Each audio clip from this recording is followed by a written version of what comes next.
चलिए प्रमेय नंबर 6.3 है। प्रमेय का नाम है ए एंगल एंगल एंगल यानी कोण कोण कोण।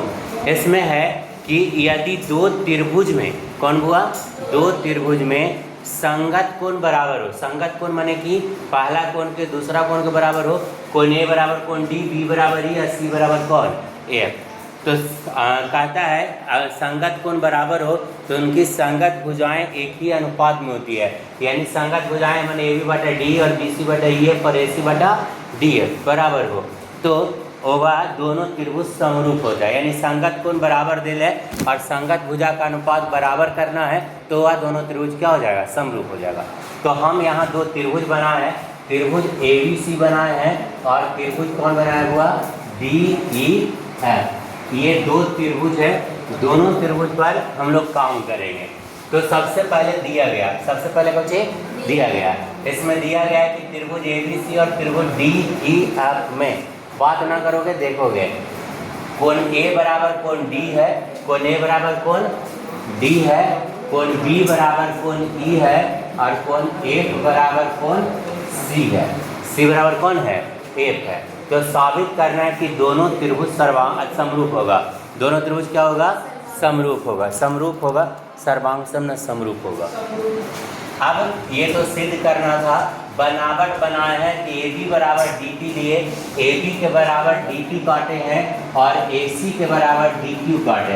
ऐसा काहे काटे कि जब दो को सर्वांगसम नहीं हो, बराबर नहीं दे ले है, तो बराबर ना तो एगो बड़ा होगा और एगो कुछ होगा छोटा होगा। तो हम मान लेते हैं डी ई बड़ा है तो ए बी बराबर डी पी काट लिया और ए सी बराबर कौन काट लिया, डी क्यू, और उसके बाद पी क्यू को मिला दिए, पी क्यू को कुछ कर दिए तो ये बनावट हो गया, ए सी बराबर डी क्यू काटा, पी क्यू को मिलाया, क्या दिक्कत।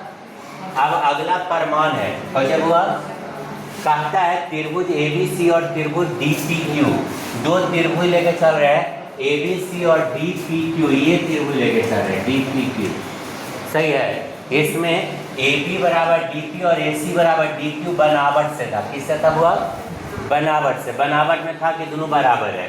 उसके बाद कोण ए बराबर कोण डी किए, क्योंकि क्वेश्चन में देर था कि दोनों बराबर है। अब हम लोग पढ़े हैं कि किसी त्रिभुज की दो भुजा और दूसरे त्रिभुज के संगत दो भुजा और उसके अंतर्गत कोण बराबर हो तो दोनों त्रिभुज ए से एस से सर्वांगसम होता है, ए से एस से क्या होता है, तो ये दोनों सर्वांगसम हो गए, दोनों कुछ हो गया।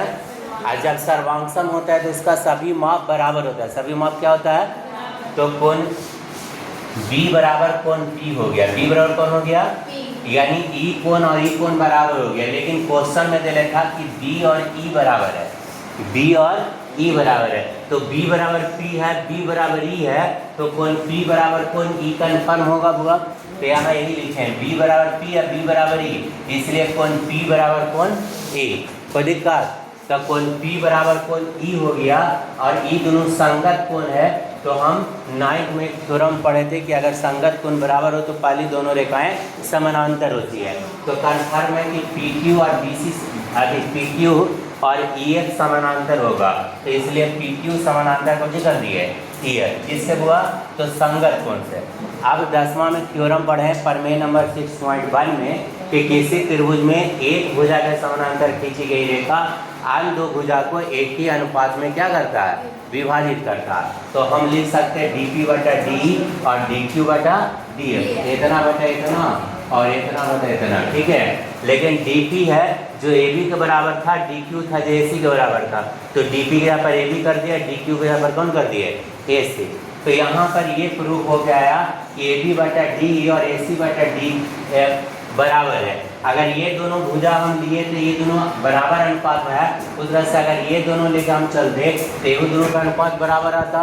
तो इसी प्रकार से हम लिख दिए हैं कि ए बी बटा डी बराबर बी सी बटा ई एफ बराबर ए सी बटा डी क्यू।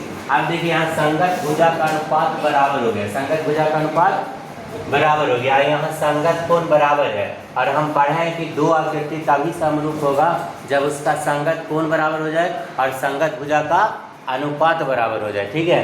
तो यहाँ संगत कोण बराबर देल था, प्रूफ हो गया कि संगत भुजा का अनुपात बराबर है, इसलिए दोनों त्रिभुज क्या हो गया, समरूप हो गया। क्या दिक्कत किसी को समझ में आ गया, बस